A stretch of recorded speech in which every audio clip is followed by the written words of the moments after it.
அன்பான தேவ பிள்ளைகள் எல்லோருக்கும் இயேசு கிறிஸ்துவின் நாமத்தில் என்னுடைய வாழ்த்துக்களை தெரிவித்துக் கொள்கிறேன். தேவ பிள்ளைகளே, நாம் யோவான் 11ஆம் அதிகாரம் 40வது வசனத்திலே கர்த்தர் நமக்கு இந்த ஆண்டிற்கு தந்திருக்கிற வாக்குத்தத்த வார்த்தையாகிய நீ விசுவாசித்தால் தேவனுடைய மகிமையை காண்பாய் என்ற அந்த வாக்குத்தத்த வார்த்தையை இந்த வாரத்திலே நாம் தொடர்ந்து என்ன செய்ய போகிறோம்? தியானிக்க போகிறோம். தேவ பிள்ளைகளே, நாம் கடந்த வாரத்திலே தியானித்தோம். எப்படி தேவனுடைய வாக்குத்தத்த வார்த்தை இந்த உலகத்திலே காணப்படுகிற நம்பிக்கையில்லாத சூழ்நிலை நடுவிலே நமக்கு எப்படி நம்பிக்கையை தருகிறது என்று சொல்லி நாம் பார்த்தோம். தேவ பிள்ளைகளே, இந்த நாளிலே நாம் என்ன தியானிக்க போகிறோம் என்றால், கர்த்தருடைய வாக்குத்தத்த கர்த்தருடைய வார்த்தையை நம்முடைய அந்த கஷ்டத்தின் சூழ்நிலை நடுவிலே எப்படி கர்த்தருடைய வார்த்தையை பேசுகிறவர்களாய் நாம் காணப்பட வேண்டும் என்ற சத்தியத்தை இன்றைக்கு தியானிக்க போகிறோம். மறுபடியுமாய் அந்த யோவான் 11ஆம் அதிகாரம் 40வது வசனத்தை உங்களுக்கு நான் வாசிக்கிறேன் பாருங்கள். நீ விசுவாசித்தால் தேவனுடைய மகிமையை காண்பாய். பாருங்கள் தேவ பிள்ளைகளே, இந்த இயேசு செய்த இந்த அற்புதம் இந்த சூழ்நிலை நடுவிலே பாருங்கள் தேவ பிள்ளைகளே, இயேசுனுடைய விசுவாச அறிக்கை, விசுவாச வார்த்தை, அதாவது அவர் இந்த அற்புதத்தை செய்வதற்கு முன்பாக எப்படி அவர் தேவனுடைய வார்த்தையை பேசுகிறவராக இருந்தார். அந்த அவர் பாருங்க, இந்த யோவான் 11ஆம் அதிகாரம் 3வது வசனத்திலே முதலாவதாக கேள்விப்படுகிறார், இப்படி லாசரு வியாதியாக இருக்கிறான் என்று சொல்லி. அப்போ ஒரு வேதனையான செய்தி இயேசுனுடைய காதிற்கு வருகிறது.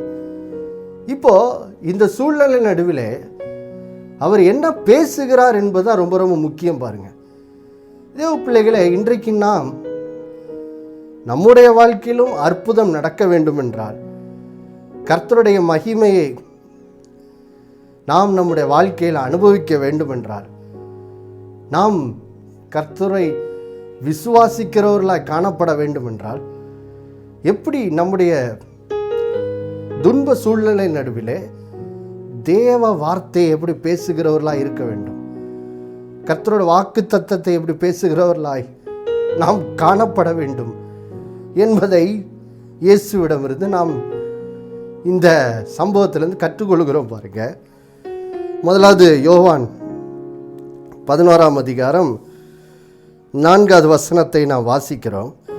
அங்கே இயேசு பாருங்க, அவன் வியாதியாக இருக்கிறான் என்ற செய்தியை கேட்ட உடனே அவர் எப்படி பாருங்க பிதாவின் வார்த்தை, அவர் எப்படி விசுவாச வார்த்தையை பேசுகிறார், எப்படி தேவனோட வார்த்தையின்படி அவர் அறிக்கையிடுகிறார் என்பதை நாம் இங்கே காண்கிறோம். பாருங்க, அவர் சொல்லுகிறார், இயேசு அதை கேட்ட பொழுது இந்த வியாதி மரணத்துக்கு ஏதுவாயிராமல் தேவனுடைய மகிமை விளங்குவதற்கு ஏதுவாக இருக்கிறது, தேவனுடைய குமாரனும் அதனால் மகிமைப்படுவார் என்றார். பாருங்கள் தேவ பிள்ளைகளே, இங்கே இயேசு லாசரு வியாதியாக இருக்கிறான் என்று கேட்டவுடன் அவர் உடனே அழுது புலம்பலை அல்லது துக்கித்து வருத்தப்படலை.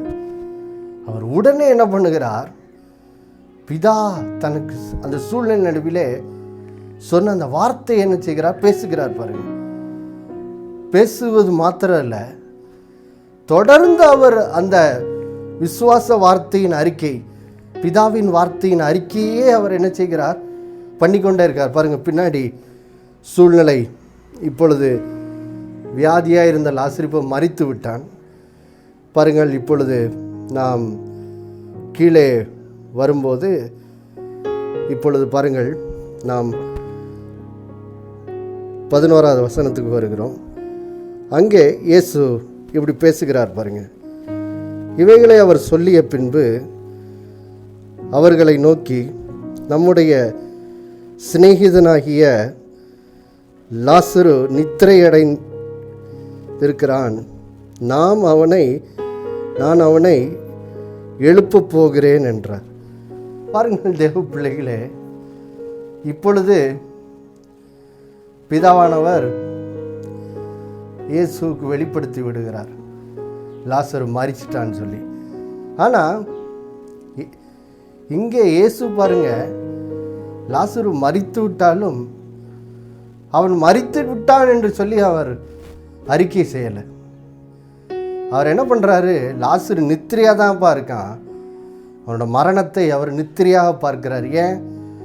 ஏன்னா இப்போ போய் பிதாவானவர் இயேசுவுக்கு வெளிப்படுத்தி இருக்கிறார். அவர் இப்பொழுது போய் மரித்த லாசருவை உயிரோடு எழுப்ப போகிறாருன்னு சொல்லி. அப்போ அவர் 4 நாட்கள் அந்த மரித்திருந்தது, அதை ஒரு நித்திரை போல இயேசு என்ன செய்கிறார் இங்கே காண்கிறார். எப்படி நைட்டு நம்ம படுத்து தூங்கினோம்னா காலையில் எந்திரிக்க போகிறோன்னு தெரியும், அதனால் நம்ம நித்திரையாக இருக்கோன்னு சொல்லுவோம். அந்த மாதிரி இயேசு 4 நாட்கள் கழித்து லாசருடைய வாழ்க்கையிலே அவன் மறுபடியும் உயிரோடு எழுப்ப போகிற அந்த அற்புதத்தை செய்ய போகிறபடினால் பாருங்கள், அவர் என்ன பண்ணுறாரு, பிதாவானவர் தனக்கு இந்த சூழ்நிலை நடுவிலே என்ன வெளிப்படுத்தினாரோ அப்படிதான் அவர் என்ன செய்கிறார், பேசுகிறார். பாருங்கள், லாசரு மரித்து விட்டான் என்று சொல்லி அவருக்கு வெளிப்பாடு வந்தோடனே இப்போ பாருங்கள், இந்த யூதர்கள் மத்தியில் ஒரு கலாச்சாரம் என்னவென்றால், யாராவது ஒருவர் மரித்து விட்டார்கள் என்று சொல்லி அவர்கள் குடும்பத்திலே அப்படிப்பட்ட சம்பவங்கள் நடக்கும்போது தங்களோட வருத்தத்தை அவர்கள் அமைதியாகலாம் வெளிப்படுத்த மாட்டாங்களாம். பாருங்கள், மிகவும் அதிகமாக அழுது, மிகவும் சத்தம் போட்டு அழுது, கூச்சலிட்டு பாருங்கள், அவர்கள் தங்களுடைய வருத்த வேதனையை வெளிப்படுத்துவார்களாம். பாருங்கள், அது மட்டும் இல்லை, இந்த வருத்தத்தை வெளிப்படுத்துவதற்கு இதற்காக சில ஆட்களை கூட வாடகைக்கு எடுத்து கூட பாருங்கள் அழும்படி இவர்கள் அழைப்பார்களாம். பாருங்கள், அப்போது ஒருவர் மரித்திருக்கிற வீட்டுக்கு யூதர்கள் மத்தியிலே நாம் செல்வோமானால் அங்கே ஒரே அழுகையின் சத்தம் அதிகமாக இருக்கும்.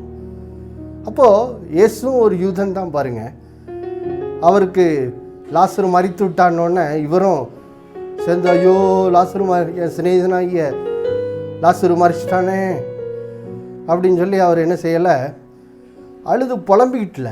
அவர் என்ன செய்கிறார் பாருங்க, பிதாவின் வார்த்தையை பேசுகிறார். அந்த சூழ்நிலை நடுவில் என்ன சொல்லுகிறார் பாருங்க, அவர் சொல்கிறார், லாசரு நித்திரை அடைந்திருக்கிறான், நான் அவனை என்ன செய்கிறேன், எழுப்ப போகிறேன், அப்படி தான் சொல்கிறாரு. பாருங்க, அப்போ இயேசு துக்கமான சூழ்நிலை நடுவிலும் அவர் விசுவாச வார்த்தைகளை பேசுகிறார். மனுஷர் பிரகாரமாக அவர் அலறி கூக்குரலிட்டு அழுது புலம்பலை. பாருங்க, இது ஒரு ஆச்சரியமான காரியம். தேவ பிள்ளைகளே, இன்னைக்கு நாம் கூட இன்றைக்கு உலகத்தில் காணப்படுகிற இந்த எங்கு பார்த்தாலும் நோய் தொற்று பரவல், இந்த சூழ்நிலை நடுவிலே இயேசுவை விசுவாசிக்கிற நீங்கள் எப்படி பேசுகிறீர்கள் என்பது ரொம்ப ரொம்ப முக்கியம். பாருங்கள், ஏன்னா பொதுவாக எல்லாரும் பேசுவது என்னவென்றால், அவ்வளோதான், இனிமே லாக்டவுன் வந்துருச்சு, அவ்வளோதான், இனிமே எதிர்காலம் எப்படி இருக்க போதோ, எல்லாமே பொதுவாக பார்த்தீர்கள் என்றால் அவநம்பிக்கை, அவிசுவாச வார்த்தை தான் உலகத்திலே பேசுவார்கள்.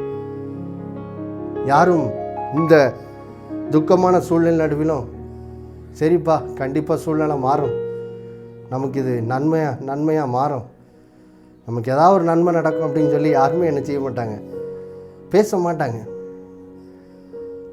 அப்போது இயேசுவை விசுவாசிக்கிற தேவ பிள்ளைகள் இப்படி உலகத்தைப் போல அவநம்பிக்கையின் அவிசுவாச வார்த்தைகளை நாம் பேசுகிறவர்களாக என்ன செய்யக்கூடாது, காணப்படக்கூடாது. பாருங்கள், எப்படி இயேசு தன்னுடைய இந்த நெருக்கமான சூழ்நிலை நடுவில் தன் சிநேகிதனாகிய லாசரு மரித்து போனான். அடுத்தது முதல்ல வியாதியாக இருந்தால் அடுத்து மரித்து போனான். இந்த 2 சூழ்நிலை நடுவிலும் இயேசு பிதா தனக்கு என்ன வார்த்தை சொல்லுகிறார் என்று சொல்லி கேட்டு அதன் அடிப்படையிலே ஒரு விசுவாச வார்த்தைகளை பேசுகிறார். அப்போ நாம் கூட அப்படி தான் பேசணும். பாருங்கள், என்ன பேசணும், நம்ம சொல்லணும், நிச்சயமாக கர்த்தர் நம்ம கூட இருக்கார்ப்பா. அதனால் பாருங்கள், நம்ம சொல்லணும். சங்கீதம் 50:15 ஆபத்து காலத்தில் என்ன நோக்கி கூப்பிடு, நான் உன்னை என்ன செய்வேன், விடுவிப்பேன், நீ என்னை மகிமைப்படுத்துவாய். அப்போது வேதத்தில் இப்படிப்பட்ட வாக்குத்தத்தங்களை ஆண்டவர் பேசி இருக்கிறார். ஆபத்து காலத்தில் என்ன நோக்கி கூப்பிடு, நான் உன்னை விடுவிப்பேன், நீ என்னை மகிமைப்படுத்துவாயின்னு சொல்லி அவர் சொல்லியிருக்கார்ல. இப்போ நாம் என்ன செய்ய வேண்டும், இப்படிப்பட்ட கர்த்தருடைய வாக்குறுதிகளை என்ன செய்யணும், எடுத்துக்கொள்ள வேண்டும். பாருங்கள், அந்த மாதிரி பாருங்கள், சங்கீதம் 34 வேதம் சொல்லுகிறது. சங்கீதம் 34:19 சொல்லுகிறது, நீதிமானுக்கு வரும் துன்பங்கள் அநேகமாக இருக்கும், கர்த்தர் அவைகள் எல்லாவற்றிலும் நின்று அவனை விடுவிப்பார். அப்போது ஆண்டவர் வாக்குறுதி கொடுக்குறாரு. பாருங்க, என்ன வாக்குத்தத்தம், நாம் பிரச்சனையின் நடுவிலே கர்த்தரை நோக்கி கூப்பிடும்போது அவர் நம்மை விடுவிப்பார், நம்முடைய சகல உபத்திரவனை நின்று நமக்கு விடுதலை அளிப்பார், நாம் அவரை மகிமைப்படுத்துவோம், அவர் நம்முடைய ஜபத்தை கேட்பார் அப்படின்னு சொல்லி அவர் சொல்லியிருக்கார். அப்போது நம்ம என்ன செய்யணும், இப்படிப்பட்ட சூழ்நிலைன்னு சொல்லணும், நம்ம நம்பிக்கை இழந்துடக்கூடாது. இந்த சூழ்நிலையும் நம்ம தொடர்ந்து கர்த்தரை விசுவாசித்து ஜெபிப்போம். நிச்சயமாக ஆண்டவர் நம்மை துரிதமாக இந்த நோய் தொற்று காலத்திலேருந்து நம்மளை விடுவிப்பார், லாக்டவுன்லேருந்து விடுவிப்பார். மறுபடியும் மூடப்பட்ட பள்ளிக்கூடங்கள், காலேஜுகள், இப்படி இதெல்லாம் சூழ்நிலையெல்லாம் மாற்றி மறுபடியும் நம்முடைய பிள்ளைகள் பள்ளிக்கூடம், காலேஜ் போய் படிப்பதற்கு கர்த்தர் சூழ்நிலைகளை மாற்றுவார். இப்படி கர்த்தருடைய வார்த்தையின் அடிப்படையில், குறிப்பாக அவருடைய வாக்குத்தத்த வார்த்தையின் அடிப்படையில் நாம் நம்பிக்கையின் விசுவாச வார்த்தைகளை இப்படிப்பட்ட காலங்களில் பேசுவது ரொம்ப ரொம்ப முக்கியம். பாருங்கள் தேவ பிள்ளைகளே, இது ரொம்ப ரொம்ப முக்கியம். இதை நாம் ரொம்ப சிறப்பாக வேதத்தில் ஒருத்தர்கிட்ட கற்றுக்கிறோன்னா அது தாவீது தான். பாருங்கள், எந்த சூழ்நிலையில், கோலியாத்தை சந்திக்கிற சூழ்நிலை நடுவில் எல்லாரும் கோலியாத்தை பார்த்து பயந்து நடுங்கிக்கிட்டு இருக்கும்போது இந்த வாலிபனாகிய தாவீது பாருங்கள் அங்கே வர்றான். இப்போ நம்ம 1 சாமுவேல் 17 போவோம். பாருங்கள், 1 சாமுவேல் 17 நாம் செல்வோம். பாருங்கள், எல்லாரும் பாருங்கள் தேவ பிள்ளைகளே அழுது புலம்பிக்கிட்டு இருக்காங்க, எல்லாரும் பயந்து நடுங்கிக்கிட்டு இருக்காங்க.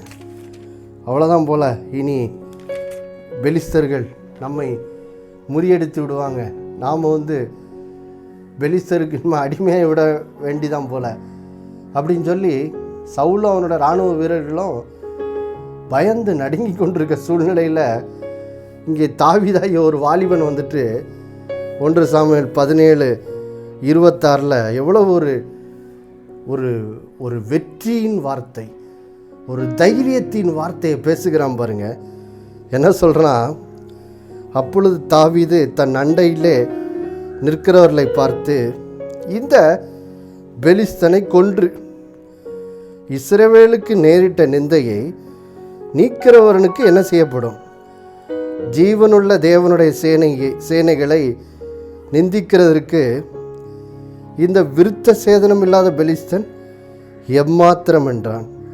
பாருங்க, எல்லாரும் கோலியாத்தை பார்த்து பயந்து நடுங்கிட்டு இருக்காங்க.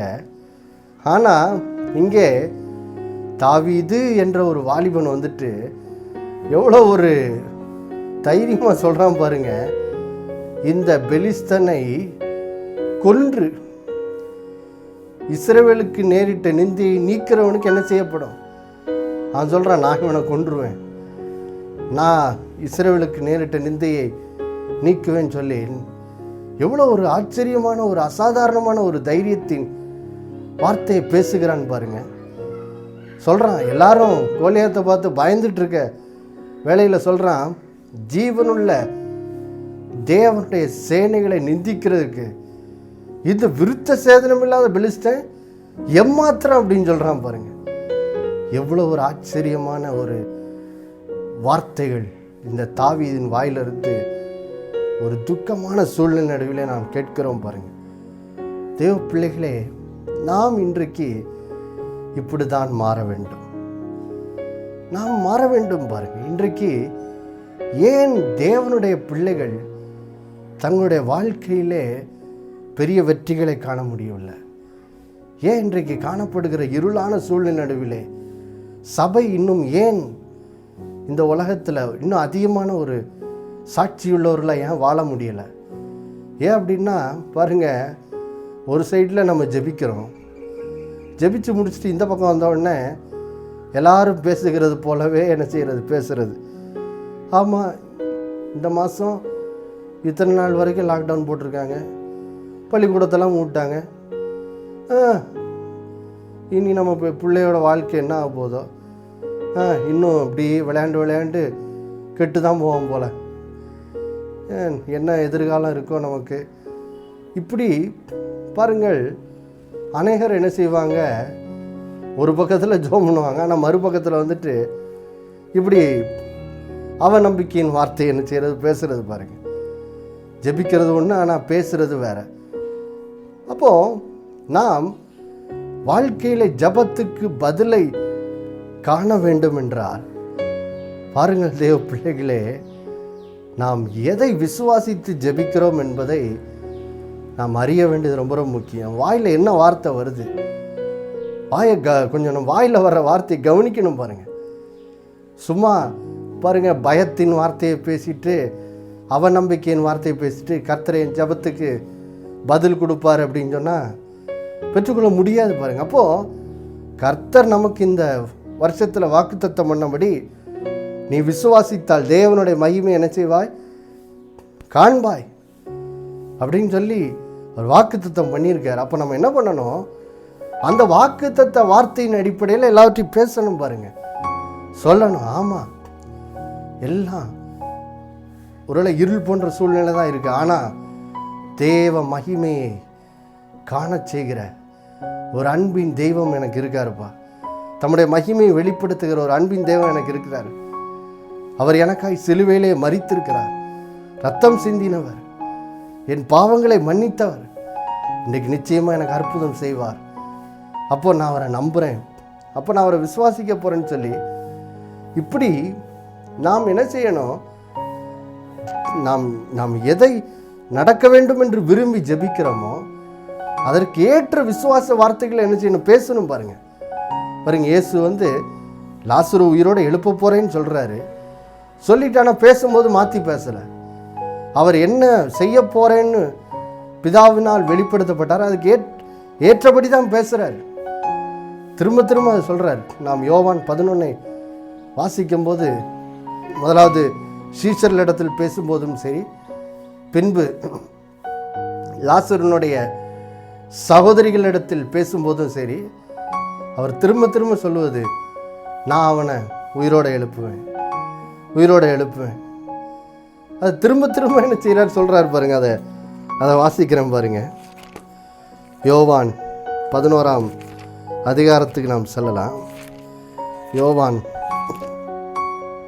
11 அதிகாரம் பாருங்கள். முதலாவது ஏற்கனவே நம்ம 11வது வசனத்தில் பார்த்துட்டோம். இப்போது கீழே வரும்போது லாசருடைய சகோதரிகளை என்ன செய்கிறாரு, இயேசு சந்திக்கிறார். சந்தித்தோடனே பாருங்கள், இப்போ 23வது வசனத்தை இயேசு சொல்கிறாரு.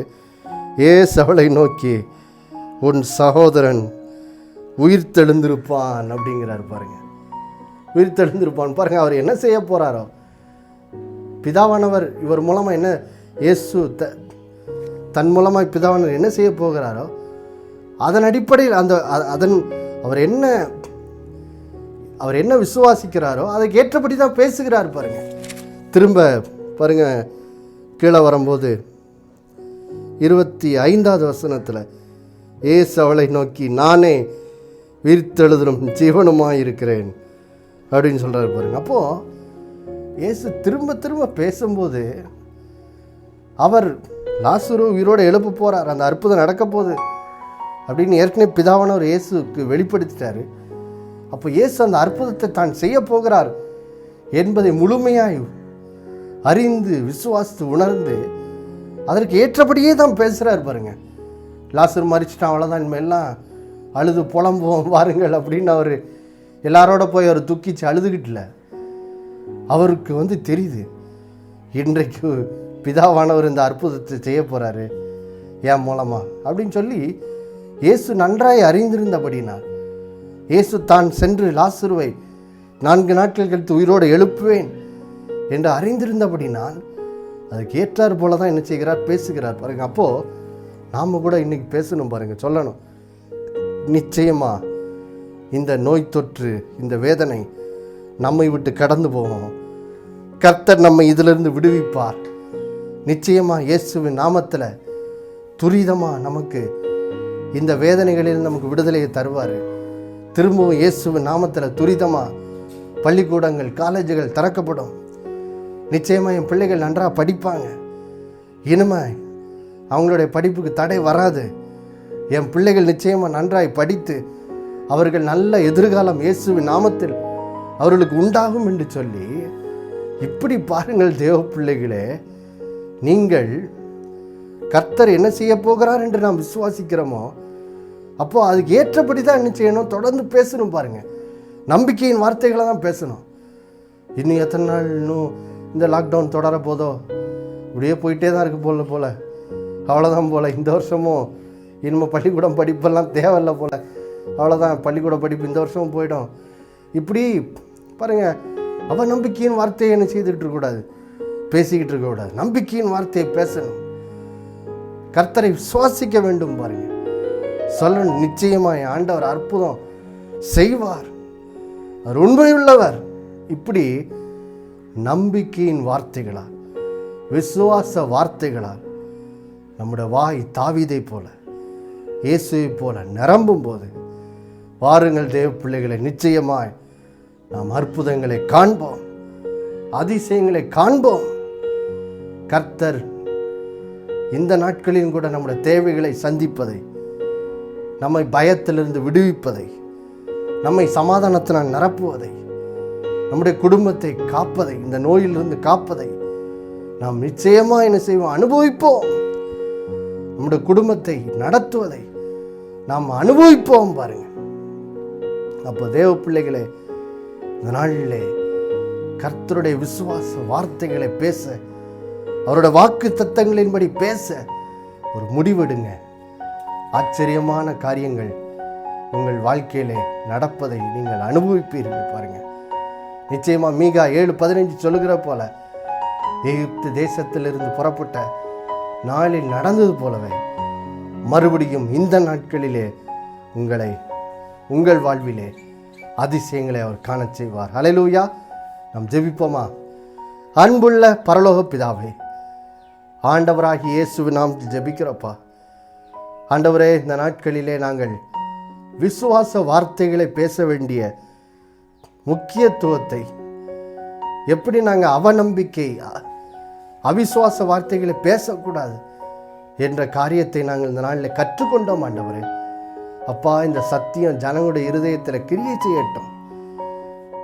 அவநம்பிக்கையே பேசிக்கொண்டிருக்கிற அந்த வாயின் வார்த்தைகளிலிருந்து உங்களுடைய பிள்ளைகளுக்கு ஒரு விடுதலை உண்டாகட்டும். ஆண்டவரே, நம்பிக்கை நிறைந்த வார்த்தைகளை பேசுகிறவர்களாய் கர்த்தர் அற்புதம் செய்வார், விடுவிப்பார். நல்ல எதிர்காலத்தை தருவார் என்ற நம்பிக்கையின் விசுவாச வார்த்தைகளை பேசுகிறவர்களாய் இந்த பிள்ளைகளை நீங்கள் மாற்றுங்க ஆண்டவரே, மாற்றுங்க. அதன் மூலம் உடைய பிள்ளைகளுடைய வாழ்விலே ஆண்டவரே அவர்கள் அநேகருக்கு, இருளில் இருக்கிற ஜனங்களுக்கு உம்முடைய வெளிச்சத்தை பிரகாசிக்கிற ஒரு கருவிகளாய் அதன் மூலம் இந்த நாட்களில் உம்முடைய பிள்ளைகள் ஒவ்வொருத்தரும் மாற்றப்படும்படியாய் ஜெபிக்கிறோம். அதன் மூலம் ஆண்டவரே நீ சொன்னபடி நீ விசுவாசித்தால் தேவனோட மகிமை காண்பாய் என்ற அந்த வாக்கு தத்தத்தின் அதனுடைய ஆண்டவரை நிறைவேறுதலை ஒவ்வொருத்தரும் தங்களுடைய வாழ்க்கையில் அனுபவிக்க நீர் உதவி செய்வீராக. இப்படி செய்ததுக்காக நன்றி ஆண்டவரே, நன்றி. இயேசுவின் நாமத்தில் ஜெபிக்கிறோம் எங்கள் நல்ல பிதாவே. ஆமேன், ஆமேன். கர்த்தர் தாமே உங்களை ஆசீர்வதிப்பாராக. ஆமேன்.